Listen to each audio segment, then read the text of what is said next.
bit dark in here.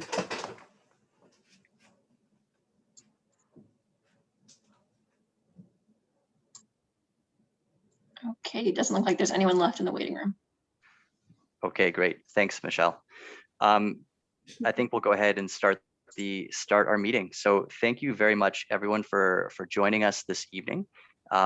Welcome to the Port of Oshawa Land Use Plan public meeting update. Really happy to be spending some time with you this evening. We have a lot of people registered, and already over 65 people, I think, have joined the meeting. A quick note to everyone that we are streaming on Facebook Live as well, and we're recording this meeting so that people can view it after tonight's session. I'll quickly ask everyone to do a quick check that your microphone is on mute so that we don't hear your phones going off or anyone coming to tell you dinner's ready as we go through the meeting. We're very happy again to have everyone here that's on Zoom, and a big welcome also to folks that are following on Facebook Live, though we can't see your faces directly. I'll tell you in just a moment how you can make sure you're participating in the meeting later on. I'd also like to quickly acknowledge that I think we do have some elected officials in our meeting virtually this evening. Again, we have a lot of participants, so it's a little hard for me to verify, but I do believe we have the Honourable Colin Carey, who's Member of Parliament for Oshawa, and the Honourable Jennifer French, Member of Provincial Parliament for Oshawa as well. I do welcome any other elected officials or city staff working in the area to introduce yourself in the chat to let constituents know that you're on the line and potentially able to answer questions later on. But thank you very much for joining us. Michelle, could we go to the next slide, please? Thanks. I'd like to officially start our meeting with land acknowledgement on behalf of HOPA Ports and Urban Strategies. HOPA Ports recognizes with gratitude our presence on the traditional territories of the Haudenosaunee and Anishinaabe nations. We acknowledge that HOPA's port lands are in Hamilton, Niagara, situated on the treaty territory of the Mississaugas of the Credit First Nation, and in Oshawa on the territory of the Mississaugas of Scugog Island First Nation, which is covered under the Williams Treaties. We stand with our Indigenous neighbors in celebrating and protecting the lands and waters of the Great Lakes and all they provide: life, resources, transportation, and trade. We'll go to the next slide, please.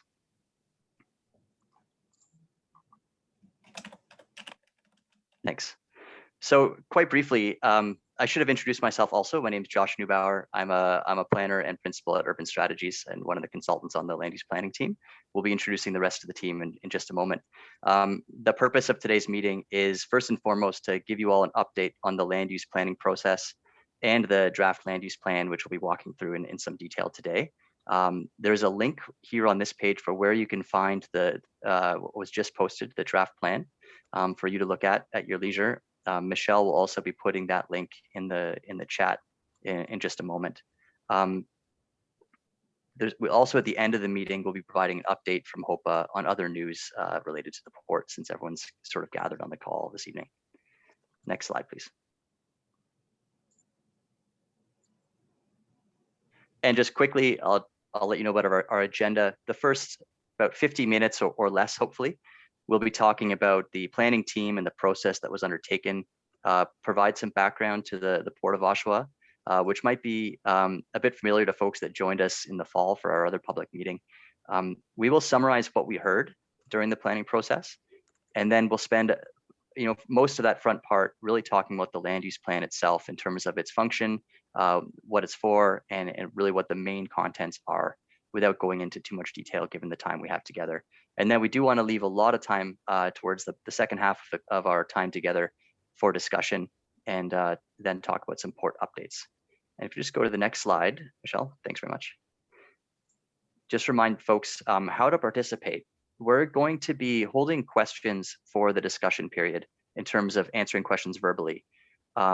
However, you are welcome at any time to put a question in the chat, and we'll track those. And Urban Strategies or representatives from HOPA may answer your questions as we go on the chat, or if they merit more discussion, hold them for the discussion period at the end.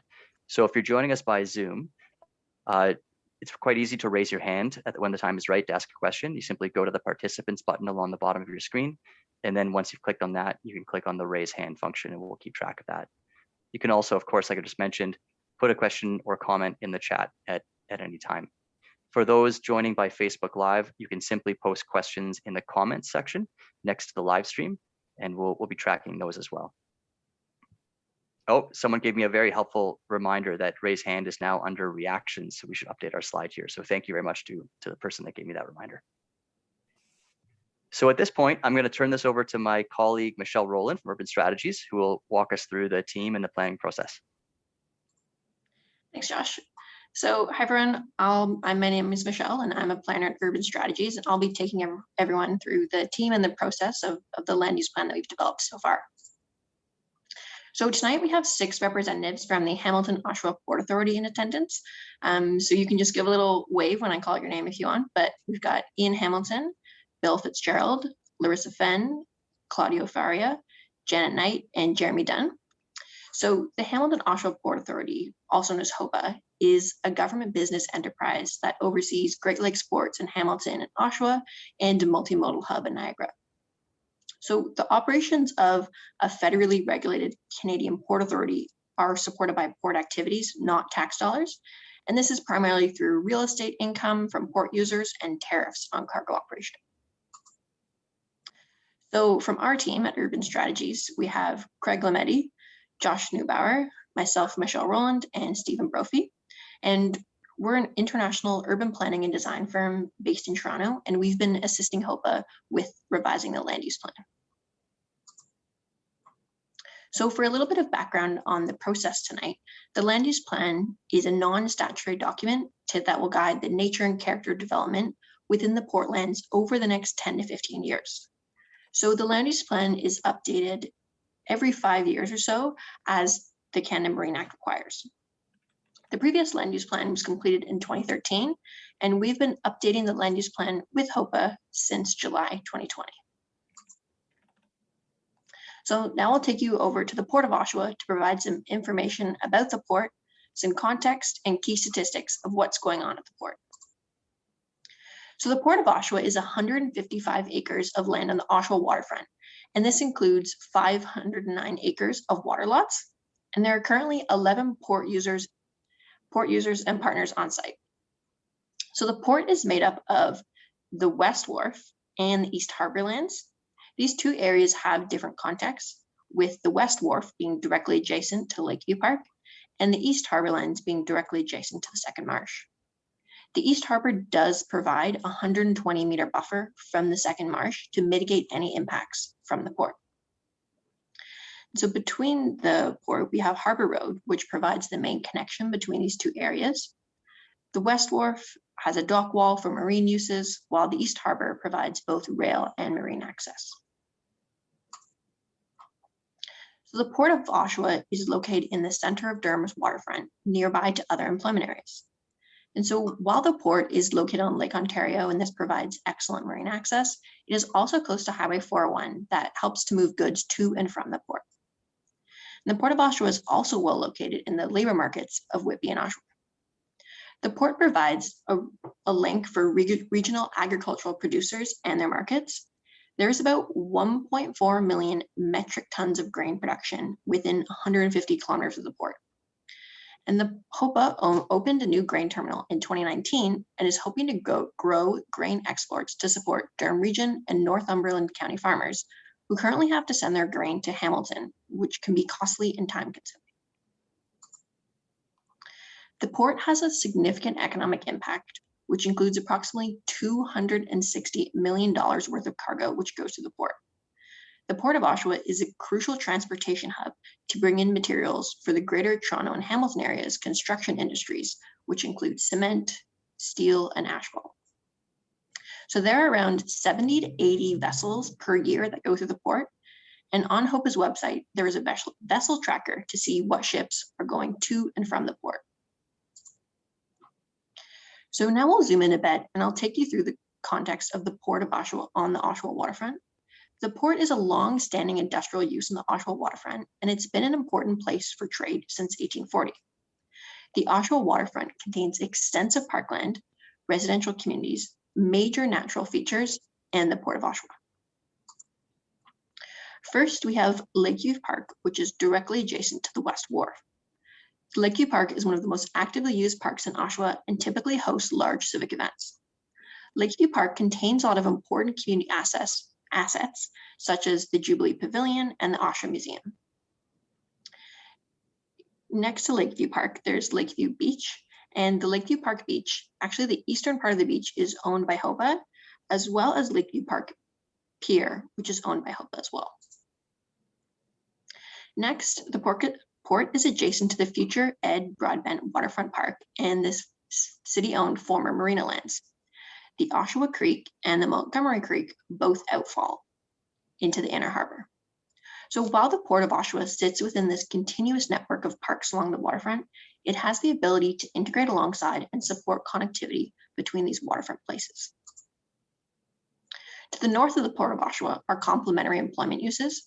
This includes a McAsphalt terminal directly adjacent to the site, located at the intersection of Farewell Street and Harbour Road. This employment area is characterized by one-story commercial buildings, some containing open storage.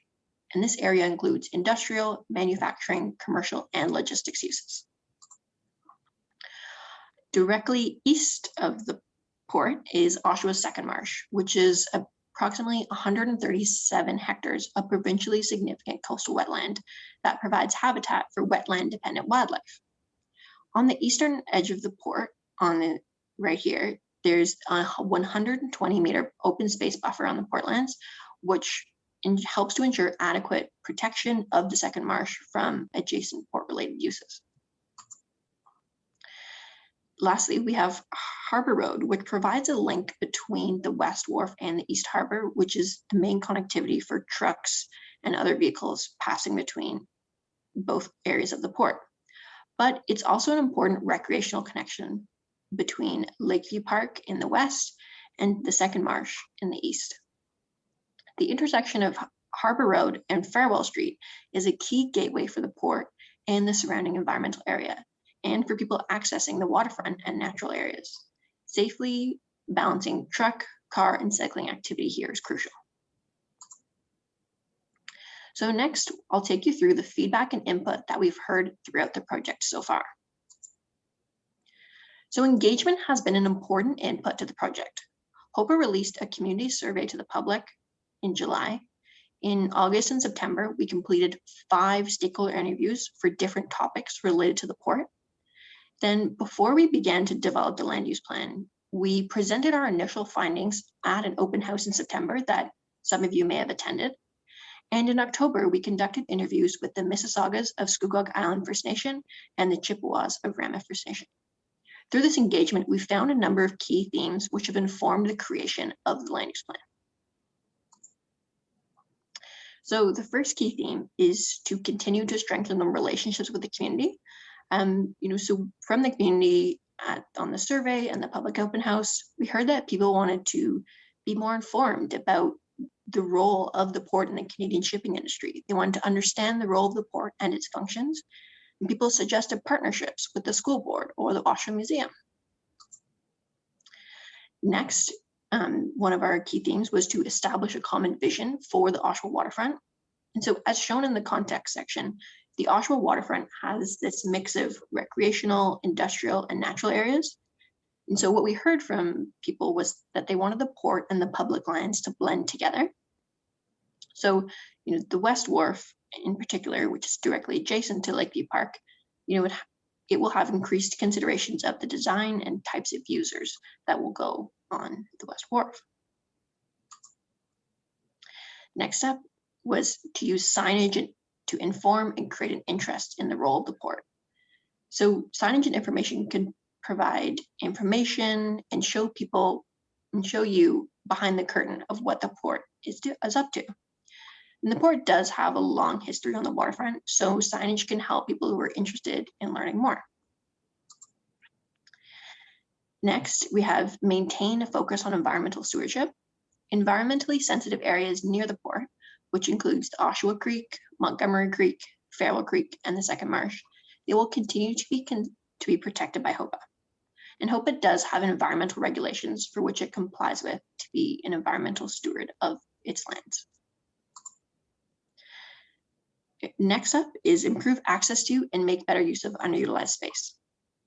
So the port has an important role for goods movement in the region and has a key location on the waterfront it's nearby to Highway 401 and has a railway spur connecting it to lots of other important goods movement hubs. So these transportation assets can be leveraged to make better use of the port and try to attract high value uses and jobs.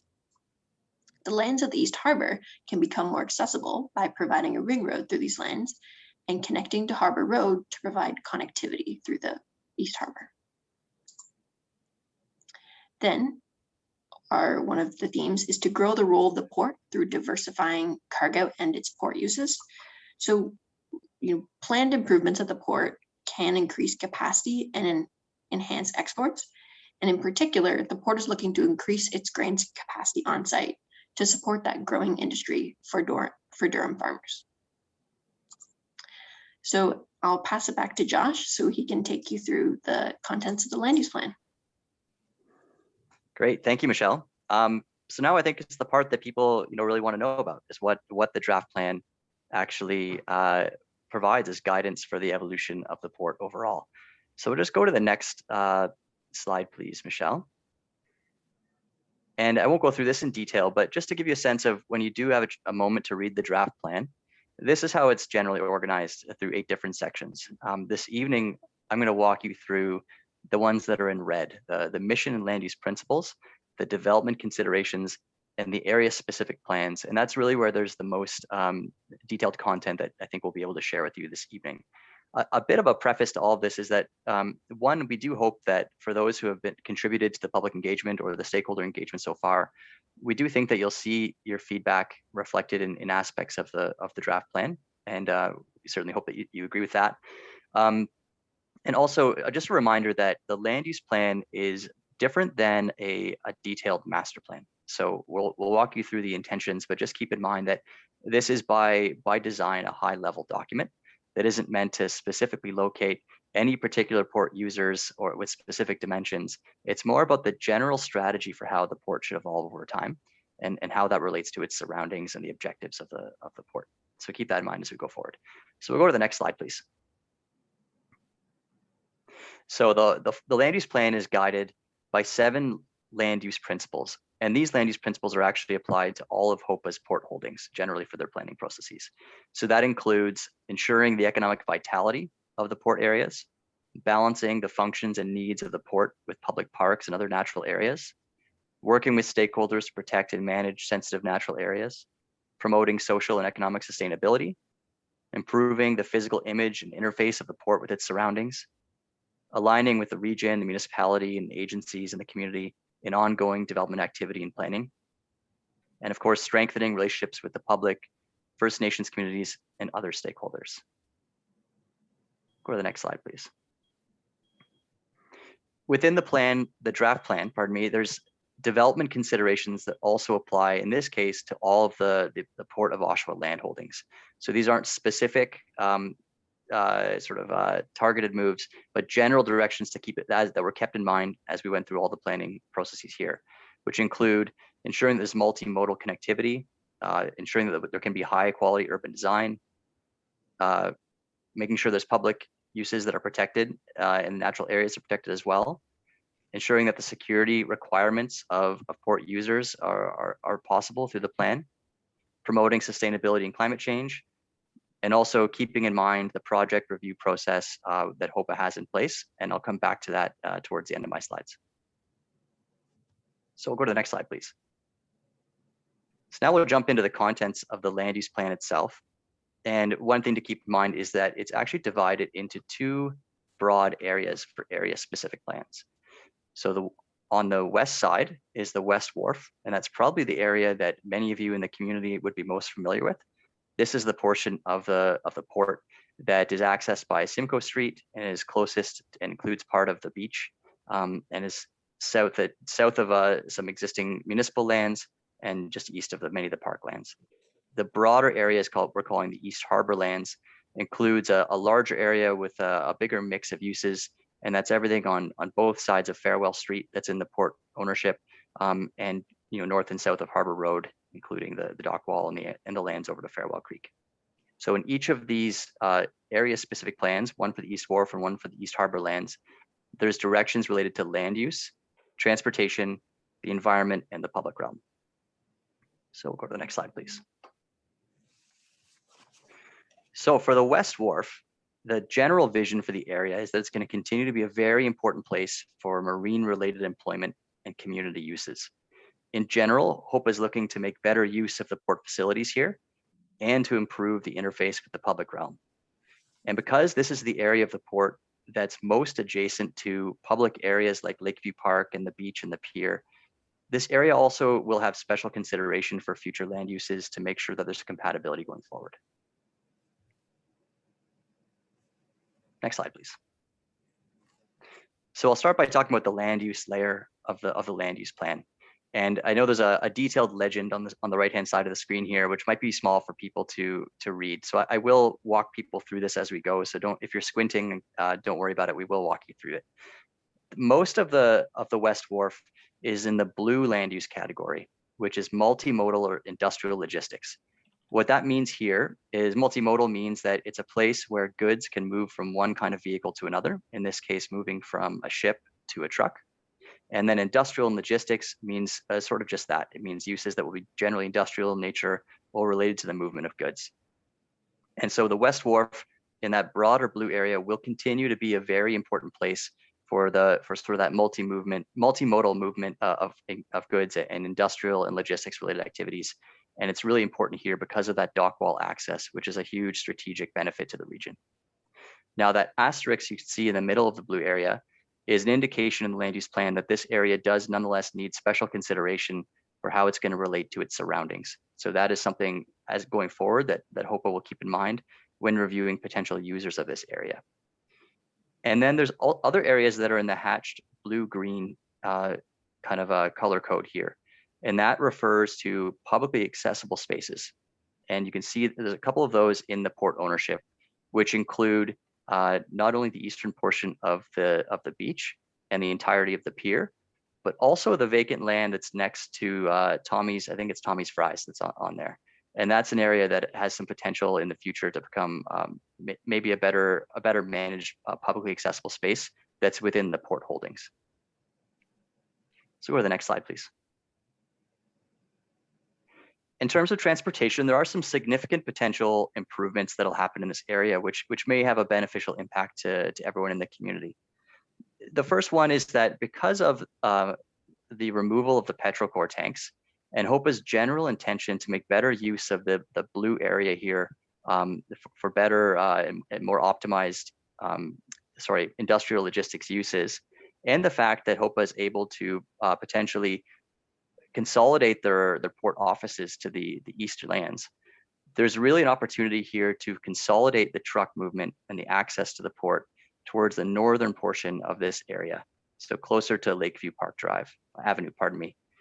And what that does is it could remove the number of trucks going further south along Simcoe Street and towards the sort of beach area, and generally provides better lines of sight, which can overall enhance and support safety in the area. Now, there would continue to be emergency access at the end of Simcoe Street because you can't just have one point of access, but this could be a significant improvement over the existing gate that's at the bend of Simcoe Street right now. There's also going to be in the future dock wall improvements to the West Wharf, which is going to be really important for port activities to optimize the capacity that they have. And next slide, please. In terms of the public realm, everything you see in the sort of yellow broken lines around the edges are places where there's going to be landscaped edges that are meant to improve the look and feel of the area and create a unified sense of place in the waterfront. And this can include a few different things. This could include things like noise or visual mitigation barriers in some cases that are well designed but meant to minimize impacts if necessary. It could include planting, it could include public art, and also just could include improved fencing. So that's one aspect of sort of this edge is indicated here. So as this part of the port evolves, ideas and strategies and designs will come forward to make sure that these considerations are taken into account. There's nothing planned at this moment, but certainly some ideas about how this could be improved over time. And if you see the purple broken circles at the different areas, these indicate opportunities for what we're calling signature features. Now, these are either existing landmarks or areas that could become landmarks, and areas that could enhance people's experience of or understanding of the area, including the port. So this could include signage, or what we call wayfinding, which helps people understand what's in which direction and how far. It could include educational material and signs surrounded by well-designed areas to help people get a better perspective of either the history or the existing function of the area. Or it could include things that simply help people get better views of either the port activities or other aspects of the surrounding area. So again, nothing is designed at this point, but the land use plan indicates some areas where there's going to be some opportunity to do those, and many of those might take place in partnership with the community and the city, given that they're often at the edges of where the port and the public lands intersect. Next slide, please. So moving to the East Harbor, again, this is a much bigger and more diverse kind of land use area for the port. In general, the vision here is that it will continue to balance growth in terms of economic development impact with ongoing environmental protection and community connectivity. The north area, and I'll just ask Michelle to kind of circle that with her cursor, is really an area that's going to be opportunities for the expansion of activities that rely on both rail and road connectivity in the red area. And then, of course, next to it, the ongoing protection of the green natural area. The East Wharf, further to the south in the blue, once again, that's in that multimodal industrial logistics land use category, will be a key growth area for getting goods to markets and attracting new port users. And then the area to what we're calling the East area is a place where there could be general industrial logistics uses, a real opportunity to again, grow the activity at the port, but not necessarily with users that need that dock wall access. And within the East area are also two really important areas that will be protected in an ongoing way, which include Gifford Hill, which will be sort of in the securitized area of the port, and the ongoing buffering to Farewell Creek in the Second Marsh, which is already a buffer area, but will continue to be so as the port evolves. We'll go to the next slide. Okay, for land use, so it's a little bit different across the different sub areas that I just mentioned. I think I gave you a pretty good sense of what it is, but in general, the East Wharf is going to be the primary multimodal logistics area for the port because of its combination of road, rail, and dock wall access. It's a really, really important place for handling export materials and expanding the capacity for that to support the regional and national economy. The East area, once again, is going to be a place to accommodate general industrial and logistics users that don't need that dock wall access or necessarily the rail access, but that fit within the profile of the port and the mission of the port. And once again, there's the protection of Gifford Hill and the buffer to Second Marsh. And then again, in the north area, that's really a priority area for what we're calling corridor industrial logistics, which are folks that really, users, pardon me, that really depend on the benefits of road access and the combination of road and rail in particular. And again, there's the protection of the Montgomery Creek to the west of that. Next slide, please. For transportation, a lot going on the slide, but if we start on the left-hand side, there is the potential to improve the performance of Harbour Road for all users. There's no specific plans or details in mind for this, other than a recognition that this needs to continue to be a shared connection, not only for the port, but for the community and for visitors to the area who are taking advantage of the recreational assets. One thing that the port is considering is how to really encourage more trucks to use Farewell as the primary entry point to the port and reduce some of the truck activity there. But in any scenario, there's likely to be a mix of users on that, and the design going forward of that road should reflect that. There's also the potential to increase some of the screening and planting along that corridor on Harbour Road. We had some excellent input in our last public meeting from members of the public who suggested that this could be a really important place to introduce native planting and things that support biodiversity and more sustainability. And that's certainly something that's kept in mind in the land use plan.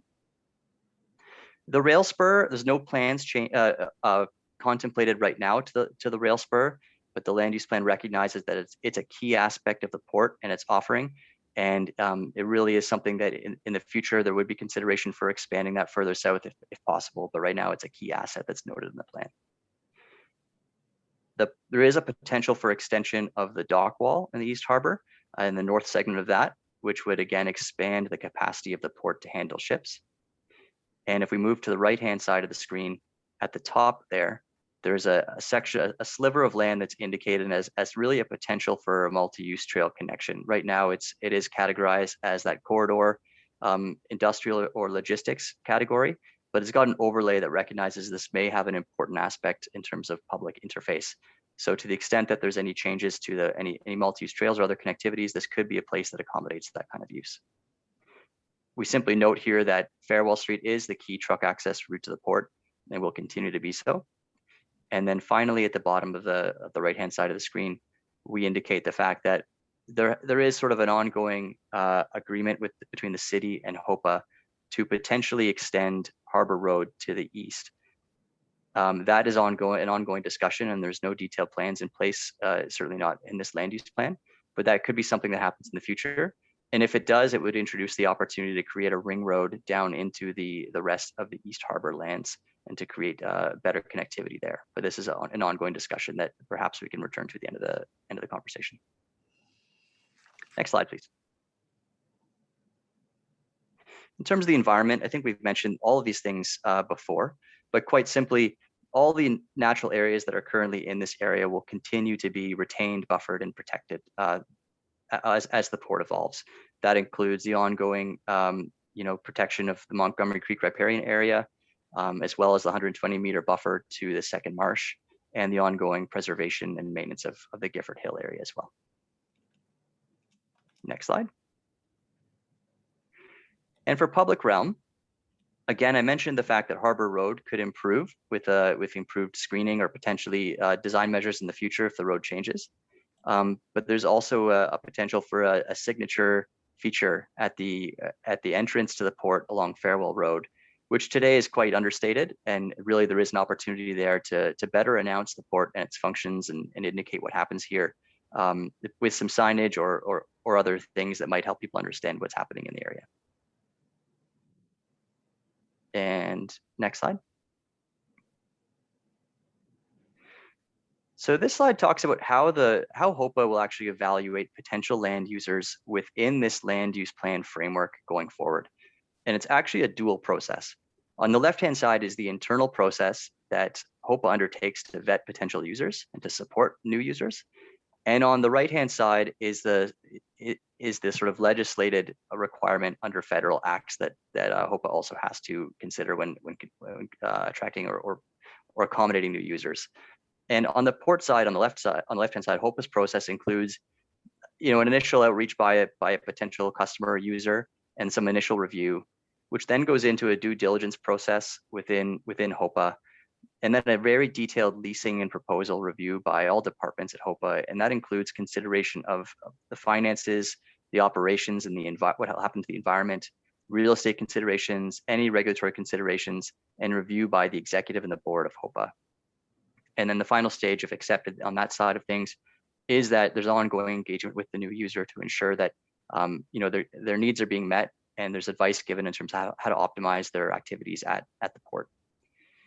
On the right-hand side, under the environmental framework that's required under federal acts, there's first of all confirmation of whether the project requires assessment under the Impact Assessment Act.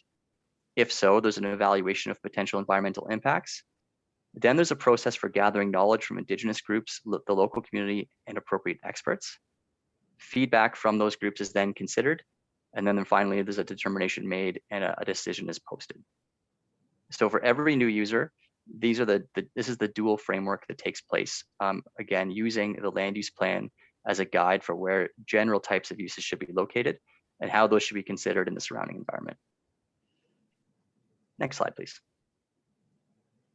Okay, my slides now are done in terms of the contents of the land use plan. I'm going to turn it over to Larissa Fenn from HOPA to talk a little bit about the next steps for implementation. Thanks, Josh. Can everybody hear me okay? All right, good stuff. Thanks very much, and welcome. I do just want to thank everybody for joining us today, and I'll quickly review what implementation of this plan looks like. We've been writing this plan with the assistance of Urban Strategies at the same time as much of our team has been learning about the port itself. So it's maybe taken a shade longer than we expected, but it's really something that we wanted to get right in terms of what we are anticipating. And we think it's a good snapshot of what we can expect and what you can expect in the coming time frame of this land use plan, which is looking ahead 10 to 15 years. In the course of doing our homework, we've identified areas for capital investment implementation. Most immediately, the need to dredge the ship channel, the extension of the dock wall on the east side that Josh mentioned, surfacing, stormwater and environmental improvements that will improve the environmental performance of the port on either side. The Harbor Road and the driveway, which Josh mentioned, those are all, and more in addition to those, but those are sort of top of the list capital investments that that one might expect as near-term near-term projects. At the same time, our commercial team has been looking at what are the opportunities and what are the industries that, as a facilitator of trade, the Port of Oshawa is well positioned to support. And obviously, we see great opportunity in supporting industries like manufacturing, construction, liquid bulk, and the agri-food sector. Josh alluded to the potential. We have been speaking on a regular basis with the local agricultural community and understand the really extraordinary potential to increase the export capacity of the Port of Oshawa and to serve that agricultural community better. There are emerging short sea shipping opportunities all throughout the Great Lakes, and we think that the Port of Oshawa has a role and a place, a role to play in those opportunities, bringing goods around the Great Lakes, displacing some of the truck traffic that's causing congestion on our highways now. And we'll continue, our commercial team will continue to collaborate with local economic development agencies to very much partner and support the idea of Oshawa and Durham region as a great place to bring your business and to invest for the future. I also want to highlight on the implementation side, those areas where we think that there is a really great opportunity for further collaboration and further conversations at a more detailed level than this plan gets into. And those include the interface areas where the port meets those very public places, particularly on the west side. We'd like to have further conversations through the implementation phase about what might be possible there. Also the various areas where we have identified opportunities for interpretive features, then the conversation at the next step turns to what's the possibility, what are the possibilities, what could those interpretive features potentially look like. And then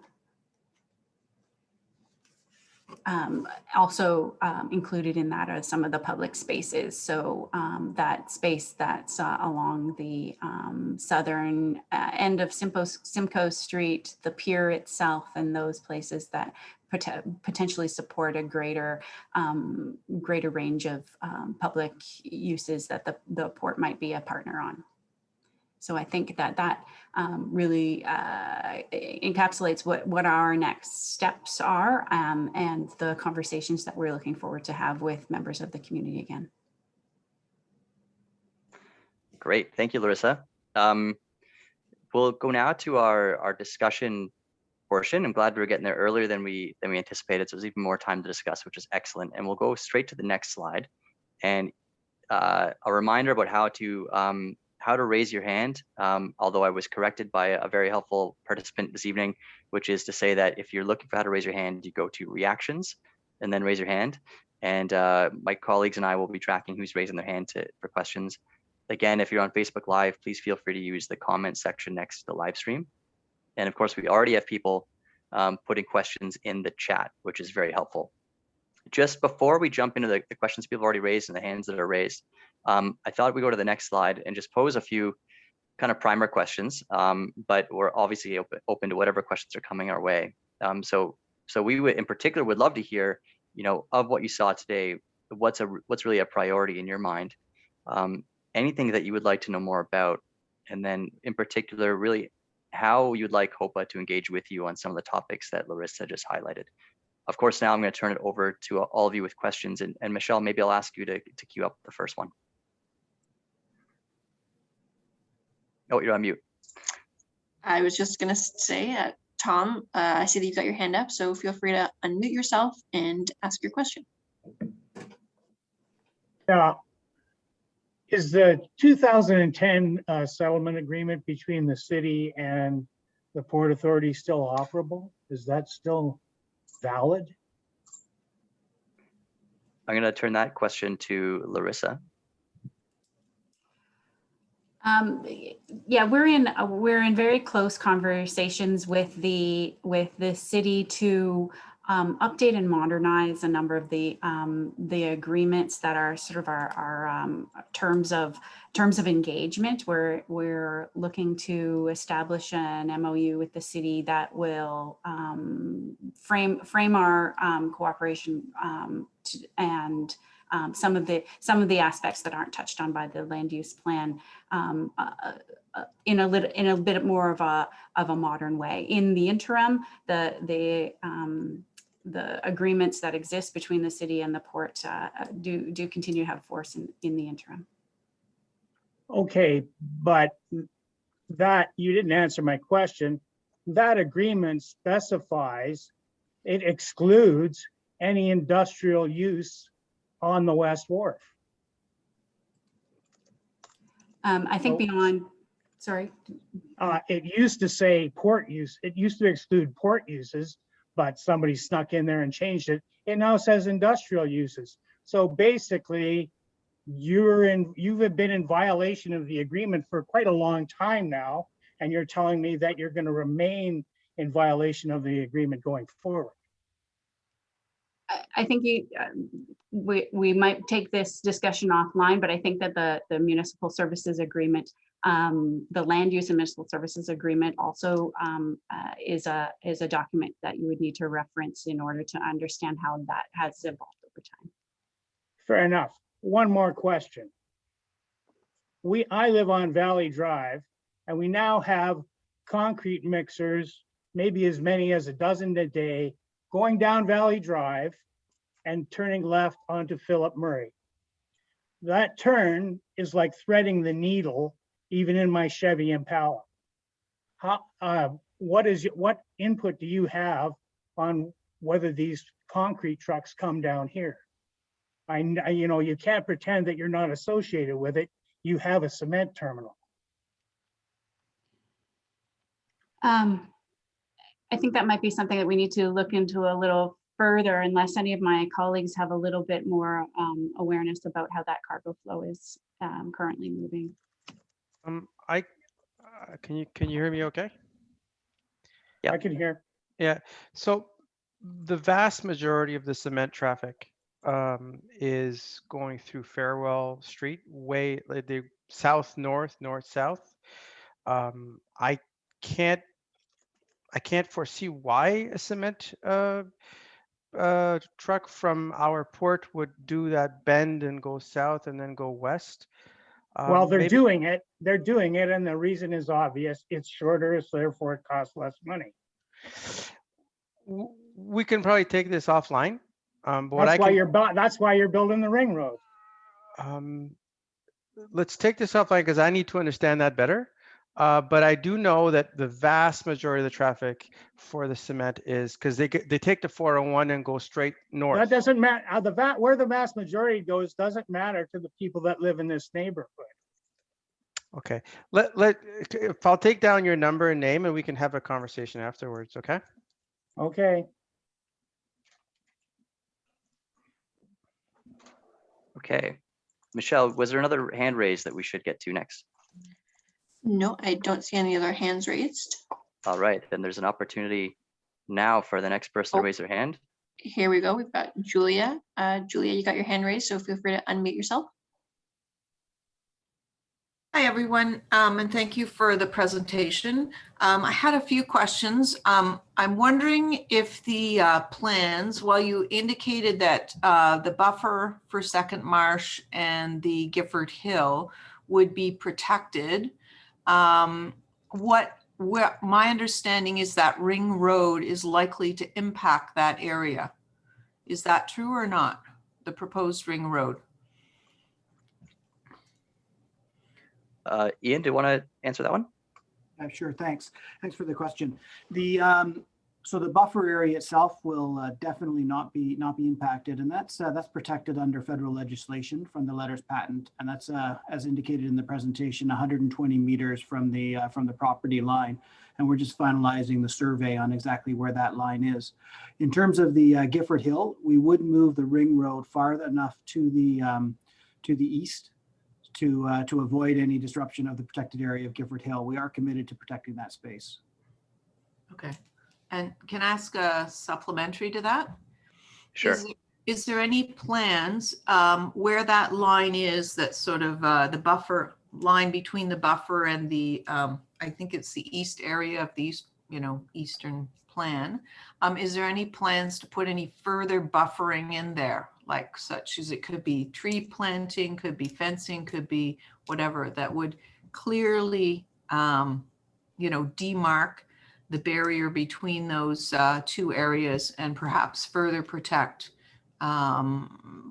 Second Marsh from the impacts of industrial activity, which could include dust, noise, pollution, smoke, fire, you name it, diesel fumes off the boats, all that stuff.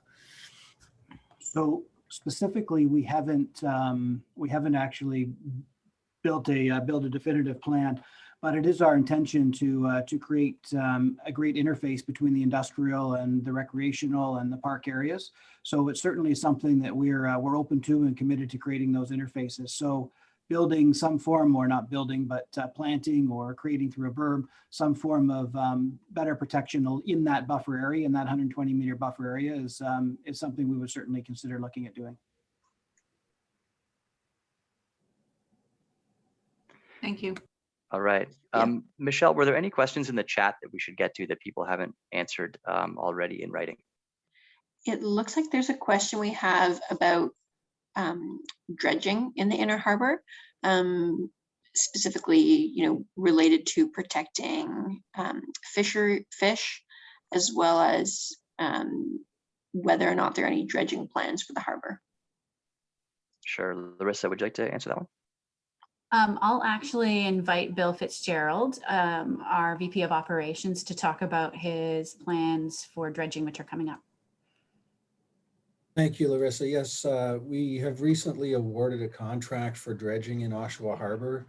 It does include material inside of the harbor basin, as well as outside in the lake on the approach to the harbor. That work is likely to start before too long. We would expect the dredging work to be taking place probably early July at the latest. And there is sediment that's inside of the harbor that will be placed on the land side at the CDF that exists there. And there are protection measures in place for fish and for sediment control.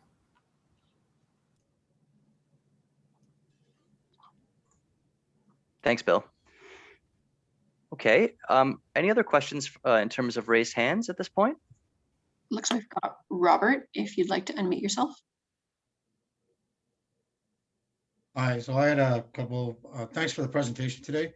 I did have a couple questions. One of them was with regards to the dredging, kind of an extension to that, which wasn't asked in the dredging question written, is with the extension, how is it going to affect the area, the surrounding area, the interior creek, entrance to the creek, and the depth of the pier. Is the pier going to be extended out, or is the pier going to be widened and brought inward as opposed to outward?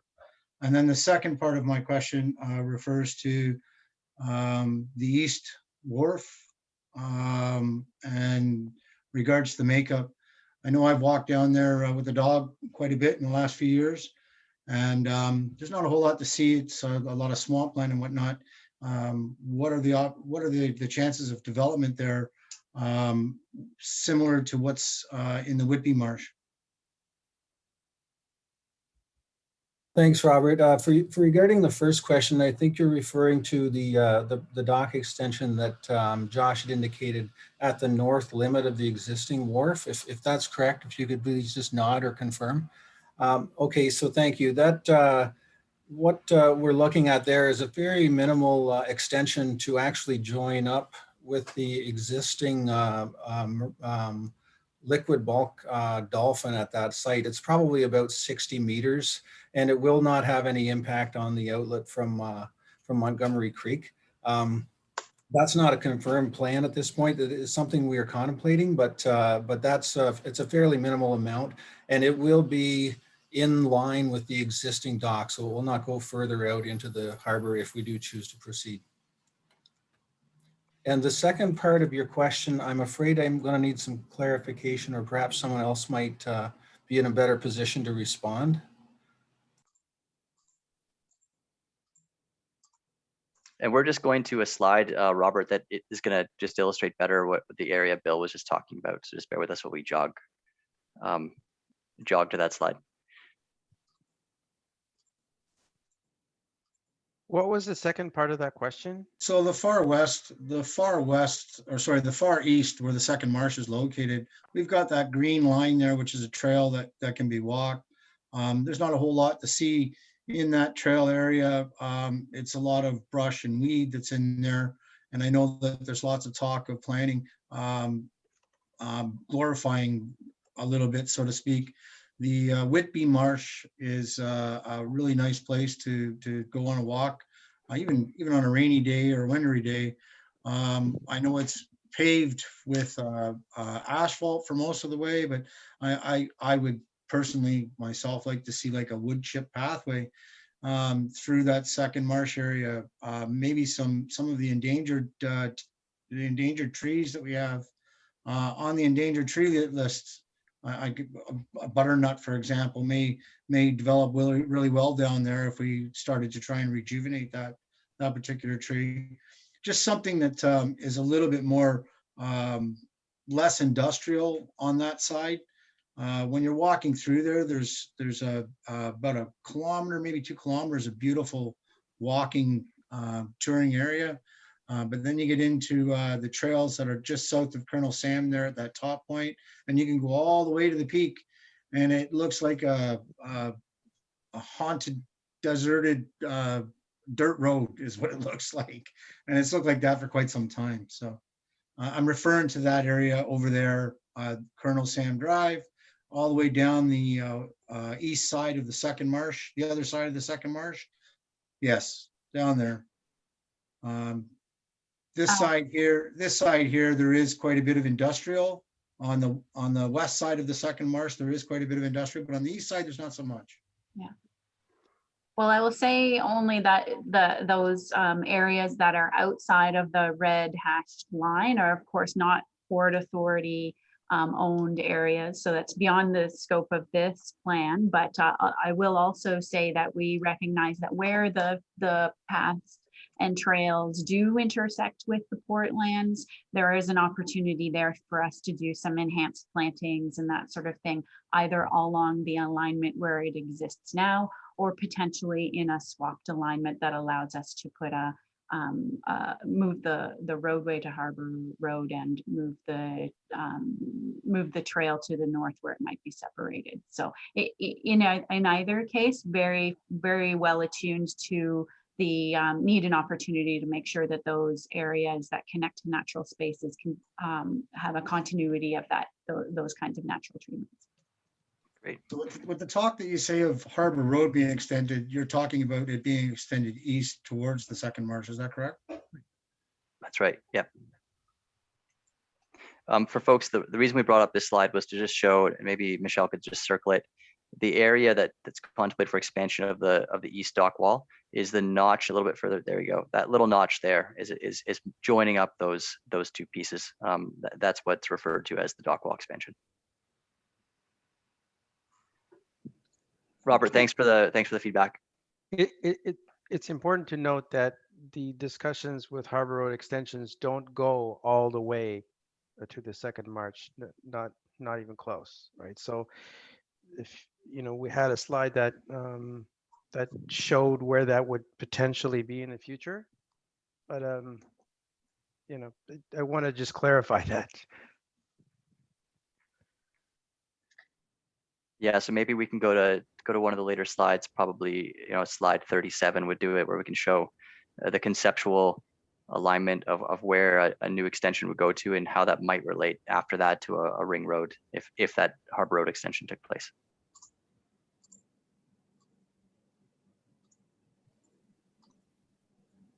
One more, there we go. Okay, so yeah, to Claudio's point, the intention isn't to draw that over into the buffer area or into second marsh. I think I saw a couple more hands go up. Michelle, do you know who was next? Yes, I think Julia, did you have another question? Yeah, actually I've got about 3, but I don't want to hog the time. So I put one in the chat. You said something about you were trying to attract short sea shipping, and I'm just wondering exactly what that means, because I've never heard of that before. And then I have a couple of others. I'm going to kick that one over to Ian because he's better on that one than I am. Yeah. Thanks. So one of the real opportunities is to utilize our waterways and the Great Lakes system and the whole Highway H2O to really address some of the congestion issues and some of the resulting greenhouse gas emissions from ground transportation. And we believe that through better utilization of waterways and moving cargo by marine, we can really find a more sustainable solution to supply chains in southern Ontario. So those are the types of opportunities we're trying to exploit now. Okay, I thought you meant something about shipping to the sea, as into the Atlantic seaboard, but anyhow, that's not it. And I also have some questions about infrastructure. So Farewell Road could use a lot of improvements in terms of the road being able to handle the truck volume that's currently on there, and that seems to be directed primarily to the port. And then the other infrastructure piece would be the stormwater management improvements, so that when we have sort of that disastrous fire like happened at McAsphalt, that we don't end up with overflow going into the harbor or the lake for that matter. And so I'm just wondering, in terms of those infrastructure improvements, what is HOPA's role so that that cost is not necessarily borne entirely by the municipality, but so I'm just wondering how those improvements will take place, how the cost sharing will happen, or whether HOPA will take responsibility for that. And I just wanted to point out that in terms of transportation, it seems to me to make most sense. The most industrial activity is down Farewell, that perhaps, and the residential areas that surround the port are all over by Simcoe, that if the truck transport into the park was primarily limited to Farewell and off Simcoe and Harbor, that would probably be, a boon to the residential folks who live to the west. Okay. Maybe we'll start with the second question about limiting trucks down Simcoe and Harbor Road. I think there has to always be some degree of managed truck traffic to the West Wharf, because Simcoe is its only access. And also in any situation like this, you generally need some redundancy in terms of 2 different ways to get somewhere. So I think it would be difficult for the port to completely eliminate truck access on Harbor, in case, for instance, someone upstream on Farewell were to break down their tanker truck or something on that road, you need another way out of the port. So, but that said, I do think we have in the land use plan that Hope Bay is interested in directing, the majority of truck access to Farewell Street as the primary route to prevent the kind of conflict that I think you're referring to. For the first part of your question, I think maybe Larissa, you might be able to talk about that one, about the improvements to Farewell Street and how that's handled. I'll kick it off, and then maybe Bill can pick up where I leave off. I'll say that Josh is correct. The elimination of traffic on Simcoe is probably not possible, but certainly there are things we can do to encourage, where possible, trucks to take the most sensible route. And one of those is having a good interchange off of the highway, so that the preferred choice is for trucks to take Farewell Street. Also, we are, as technology improves, as the interface between organizations like the port and its users and trucks, information sources in cab improve, there are ever more opportunities to influence the route choices that trucks make in local municipalities. So that's technology that's on its way, and I think holds a lot of promise in terms of what it can do to improve the impact on communities, not just in Oshawa, but everywhere. And then maybe I'll pass it over to Bill to see if there's anything else he wants to add. Thanks, Larissa. Yes, Julia, with respect to Farewell Street, there are works that are underway now, I believe, that the region is doing, which is not actually on this part of the plan that you see here. It would be further to the north. However, one of the things that we have recognized is the need for improved surface infrastructure at the entrance to the port, particularly south of Harbour Road. That section of Farewell Street from the intersection of Harbour Road and Farewell down to the port entrance, which is really where that kind of the blue area starts, is in poor condition. And we have spoken with the region about trying to make improvements in that section, in addition to the work that we're proposing to do inside of the port area. So those discussions are fairly new, but we are working with the region on that area as well. Can someone answer the question about the stormwater management too? Because you mentioned that as a future or a goal, and I'm just wondering how imminent is that and who's paying for that? Well, I will take that one as well, Julia. So inside of the Port District, that's another significant area of infrastructure improvement on both the east and west side. There's site surfacing and improved stormwater infrastructure that we need to invest in those areas. As far as off-port property, that's something that maybe we could talk to the region more about to see if there's a way we can help out in any way. But it's really something we need to look at in the coming years in our capital investment for both the east and the west side.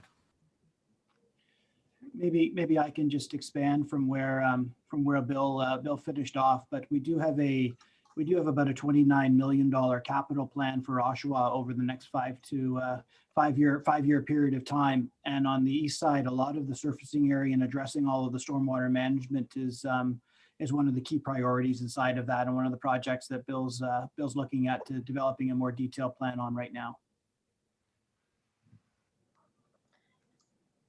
Thanks, Ian and Bill. So it looks like we've got John, you have your hand up. Yes, I had a couple of three things I wanted to ask about. One, the Port of Oshawa is very important to this particular area for economic and transportation reasons, for products to go in and out of the area.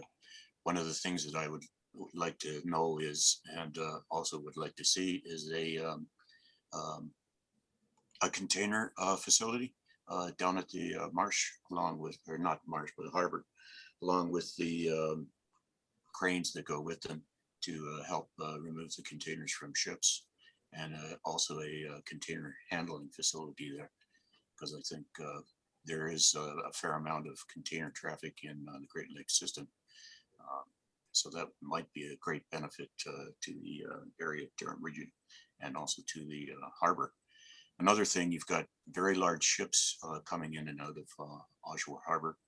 I would like to see, and I would like to know if you're going to have at least a couple of dedicated tugboats in the harbor here all the time. And also for safety reasons, I'm wondering if maybe a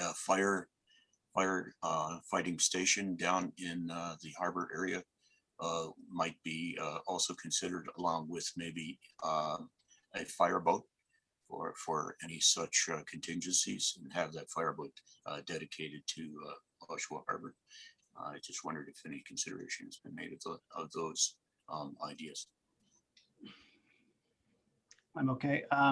Thanks, Mr. Foster. We would love to see containers there as well. And I think that particularly you're looking at some of the businesses that are located in Oshawa, there's a real opportunity, particularly the LCBO's distribution facility and General Motors production. So there are a few initiatives that we're exploring today in the Great Lakes, and fingers crossed we'll be successful. And it kind of follows on from Julia's question about short sea shipping, and there could be an opportunity to really explore that. And certainly we're putting a lot of time and energy into it. The tugs, we've got a great partner with Ocean Group, and we're continuing discussions about tugs and how they service Oshawa.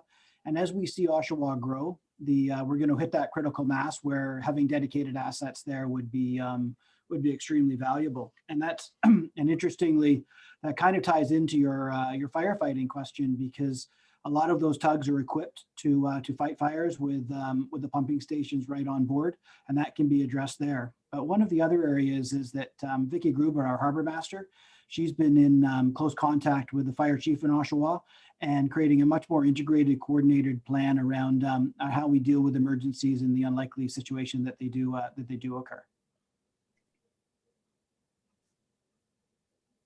I would also like to add that on a regular basis, there are training sessions that happen between the various emergency services.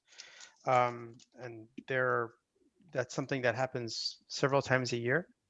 And so, yeah, we can always improve for sure, but we're pretty confident that our plans can handle most of the foreseeable emergencies that we've got. Hey, I think Larry has had his hand up for quite a while. Michelle, is that right? Yeah, Larry, you're up next. Oh, you might just want to unmute Larry.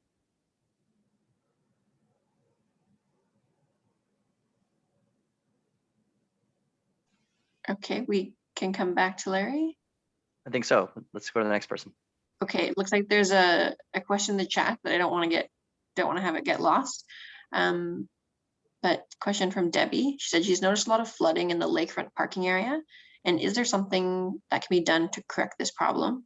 The height of the water levels is causing this to flow into the pier. Are there any changes to help with this problem?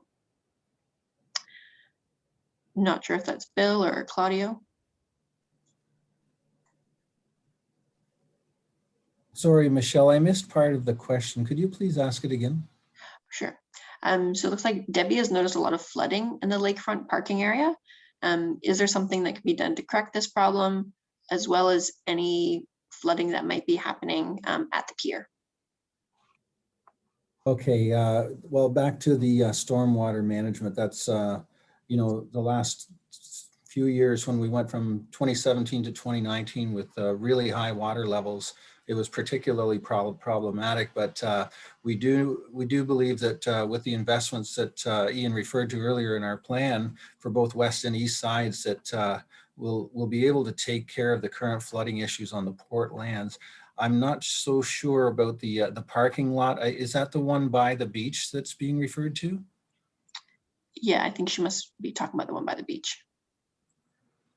Okay, yeah, and that's one that perhaps there's something that we can work with on either the region or the city in terms of that section. But hopefully the flooding will be mitigated now that lake water levels have returned to somewhat more normal. Yeah, we'll talk to the city and the region about that area as well. Awesome, thanks. So Larry? Hi, how are you? You hear me now? Yes, good, great, we can hear you now. Go ahead. My first question is your liquid bulk on the East Wharf, what type of liquid bulk are you talking about first? It would be hydrocarbon, so it would be gasoline. Wasn't that wonderful, right next to the second marsh? My second question is, It's actually, Larry, it's quite a ways away from the second marsh. It's going to be more adjacent to the extension of Farewell. So Gifford Hill is would be certainly in between the two of them. So it's not close to the second marsh.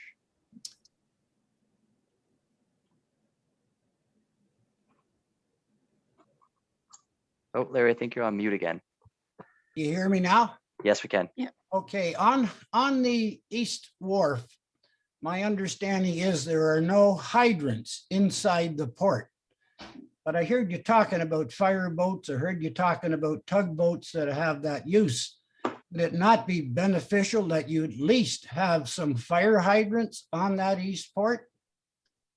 I can answer that question a little bit. So our plans are to have those when we make the investments we're going to make shortly.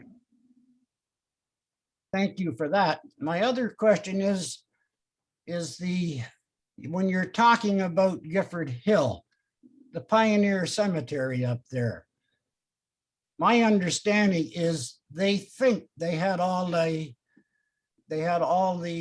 people that were up in that Pioneer Cemetery removed, but the people I talked to say they think they had them removed. What are you going to do to make sure there are no graves still up there?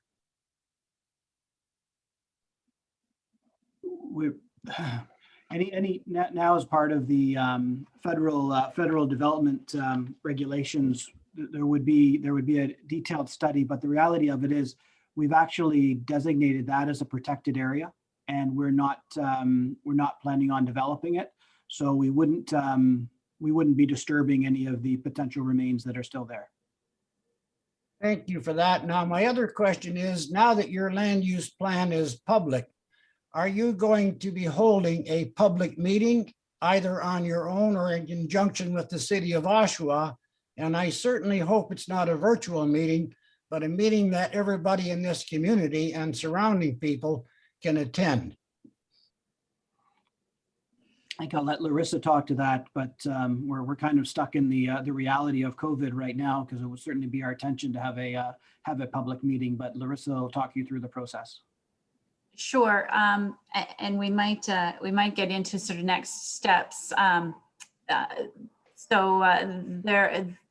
We'll get through this part of the process, but our practice is to have an open public meeting associated with our annual general meeting and report to the community every single year. So every year there will be a sort of standing opportunity to get together and talk about the development of the port and all of the things that are going on. So as soon as we are able to do that, we certainly embrace that opportunity, and in the interim, we're going to look for those opportunities we can to safely accommodate tours or to meet with residents who would like to have a more on the ground walk about the port.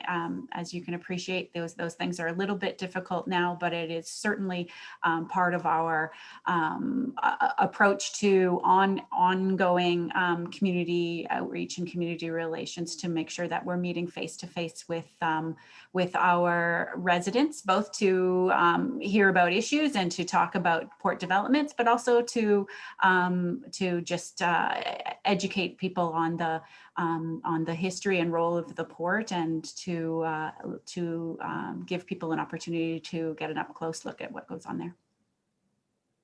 Well, thank you for that part. I certainly hope that there is a public meeting, and I certainly hope that the city holds a public meeting on it, because I think it's very important to the community.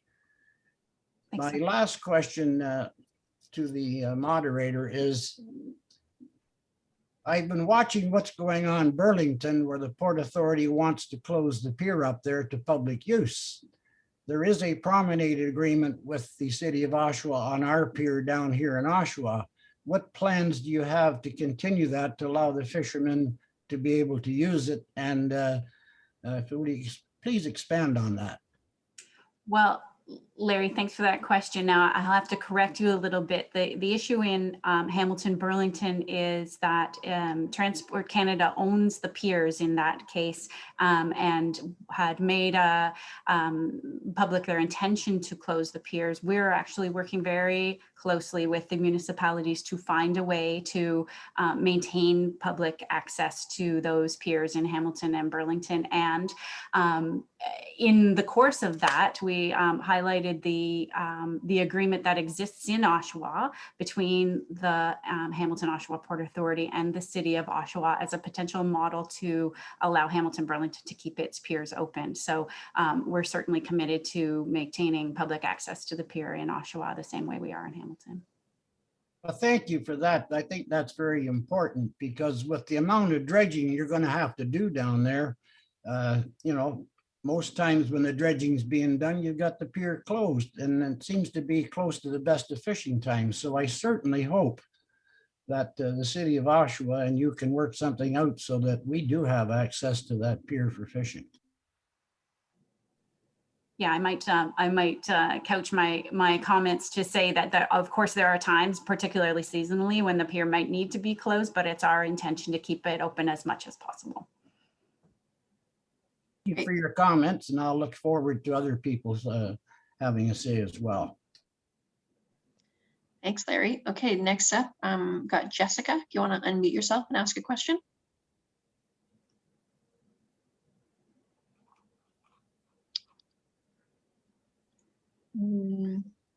Not sure if we can hear you yet, Jessica.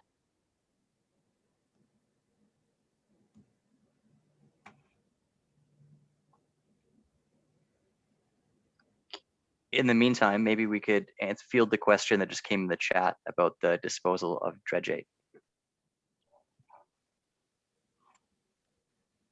Thanks, Josh. I'll address that. I was just in the process of typing an answer to Jane, but we have assessed the sediment, Jane, and some of it is suitable for open lake disposal, as has been done in the past, and some will be placed in the port's confined disposal facility on land. Okay, any luck, Jessica, on unmuting for your question?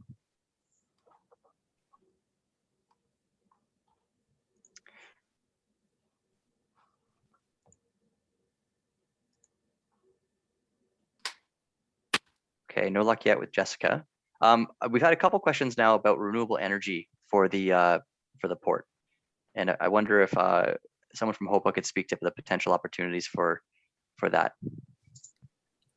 So I can say a few things, which I think, yeah, I could talk a little bit about it. We have made a commitment to try to be as renewable as possible. In fact, we're trying to look at different vehicles.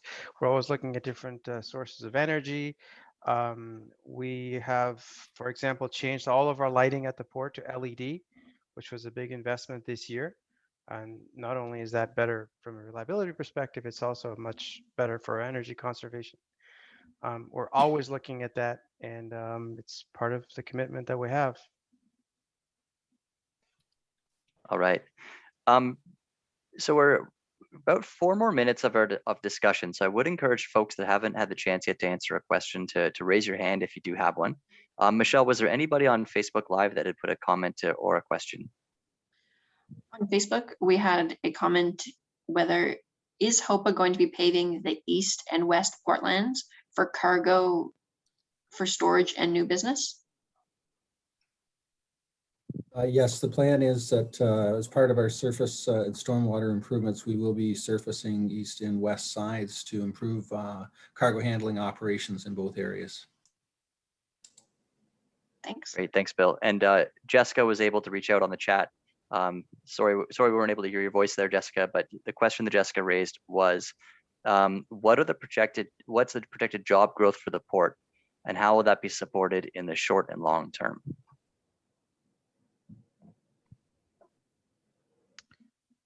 Okay. So thanks, Jessica. Specifically, we did a study a couple of years ago on the port, and we haven't updated it. But now, as a result of the capital plan that we kind of commenced this year with the first step as the dredging, we'll be updating that. So there'll be a number of pieces to it. The first one is the actual impact on job creation as a result of the $29 million in capital, and those are the construction projects. The other portion of it is jobs actually physically on the port, and that particular number is relatively small in the big picture, but easily we could see that grow by 50 jobs over the coming 5 to 10 years.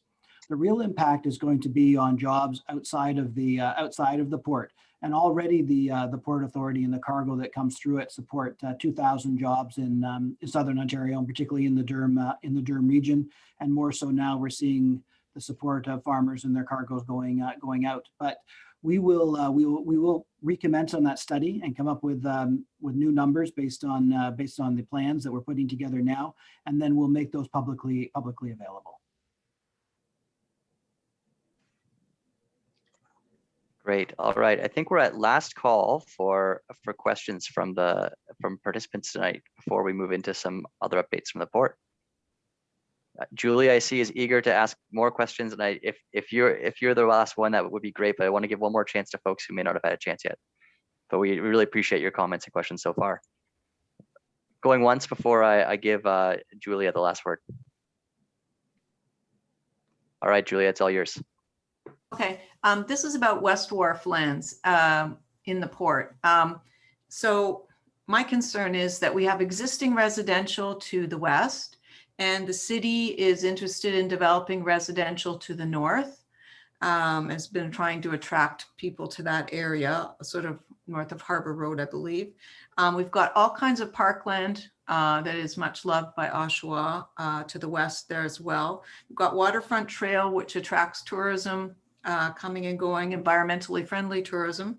And we've got the piers that people like to access in the beachfront. So I think my concern is, in your planning, the less industrial and development on the West Wharf, the better. In fact, if that could be limited to literally your offices or commercial development rather than any sort of industrial or that would attract truck traffic, the better. So that's I just wanted to make that point. Okay, thanks. Maybe I can finish off on that. It's we're working very closely with the city on this file and how the West Wharf gets developed. The West Wharf is really essential for cargo handling today, just to handle the volumes that actually go through the port. So we are going to continue to use it for industrial uses, but specifically related to the handling of cargo.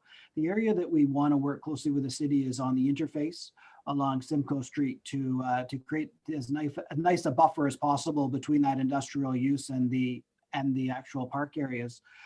We are committed to the southern side and keeping that as it is today, and not developing any further in that direction to ensure that there's continued public access to the beach space. The other area that, in terms of the actual physical development on the West Wharf, that's the one conversation we are having with the city, and we're not going to.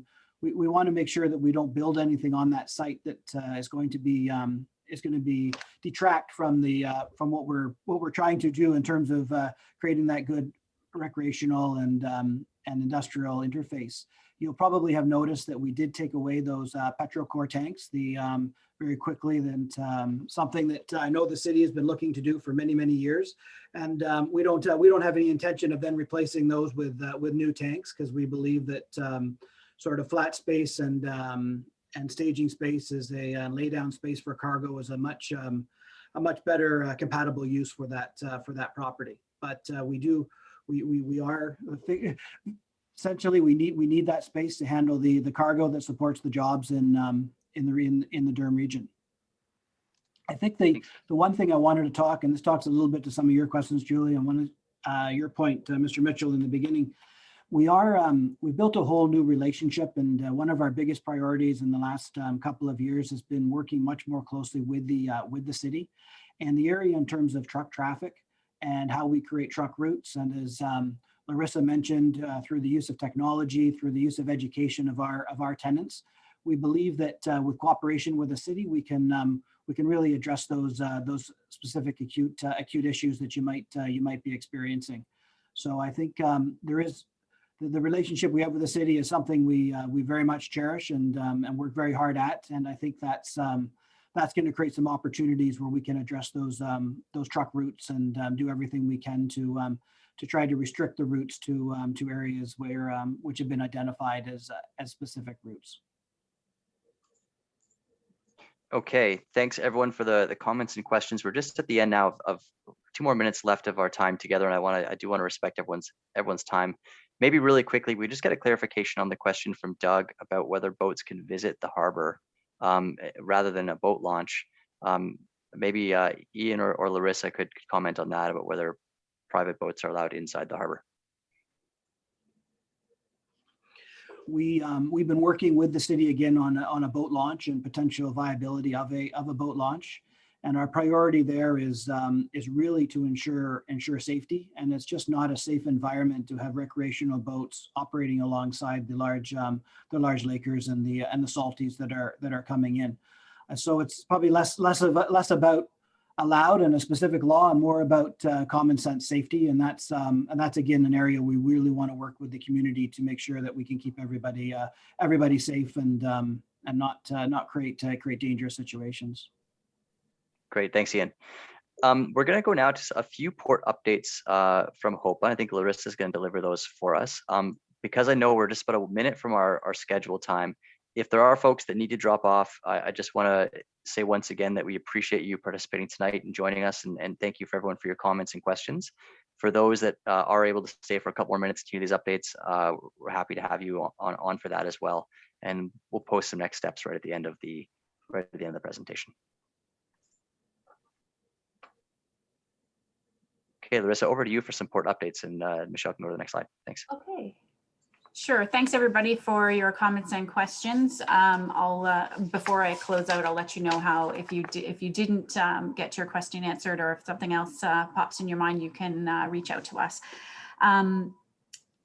My highlights include that shipping season is now open as of March, but looking back to last year, it was the busiest year ever for the Port of Oshawa. So we're really excited to have been able to announce that, with more than 600,000 metric tons of cargo coming through, owing in part to operational improvements, the first full year of the grain terminal built and facilitated by our partners at QSL and Solio, and really working with excellent partners, again, like QSL, who is very much our key partner at the Port of Oshawa. We are looking ahead to the important role that the Port of Oshawa has the potential to play within the economic recovery in the GTHA, as manufacturing, construction, that kind of activity ramps up. Though all of that needs to be facilitated by an efficient transportation system within the Greater Toronto Region, and the Port of Oshawa, like Hamilton, are bookends to that region and really essential to making sure that the regional economy is firing on all cylinders when it needs to do that, hopefully in the coming months and years. And next slide.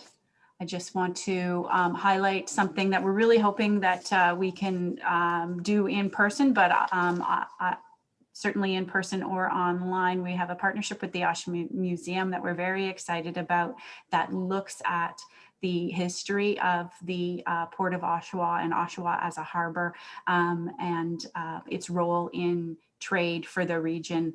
And so that's something that you can look forward to and stay tuned, and we'll be promoting that, as well as the Oshawa Museum that exhibit coming this year.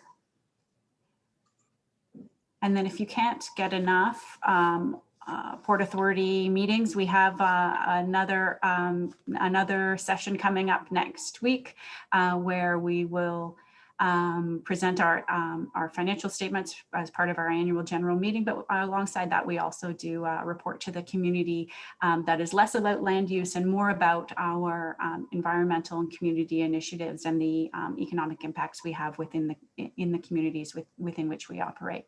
So look for news about a new pollinator initiative at the Port of Oshawa, and you can sort of stay tuned and find all of that information on our website at hopeports.ca. And a little bit about next steps. We really did try and present this on a time frame that would allow the City of Oshawa to consider it as part of a formal review. So we expect this our draft land use plan to feed into the city's committee and council process, so we can receive their formal feedback. And we, as Ian and others have said before, we're really very interested in working collaboratively with the city and making sure that as much as possible our vision for the waterfront in Oshawa is aligned. You can sign up for our mailing list to receive future updates at hopeport.ca. You can touch base with us, as I say, if there's something that you really wanted to ask and to get into a chance. You can just shoot us an email at community@hopeports.ca and follow us on social media to see all the news. We really do try and showcase a good amount of Oshawa content, so you can get a sense, even in a distance way, of what's going on at the port and really come to understand the activity that's happening there. And as I mentioned, our next meeting is coming up on May 5th with a bit of a different kind of information, but you may also be interested in that. The information and the link should be on our website in the next couple of days. So thanks again, everybody. Great. Thank you so much, Larissa. With that, this meeting can now come to an end just a few minutes after 6:30. I once again want to thank everybody for joining us this evening and participating. Once again, we had some terrific comments and feedback and questions. And Michelle has just posted, once again, the link to the draft plan, and we encourage you to go read. And as Larissa said, there's ways for you to reach out to HOPA directly if you have any further questions. So thanks, everybody. And I'll echo someone else's comments, which are to stay safe. And we look forward to any other time we have to spend together later on in the process. Take care.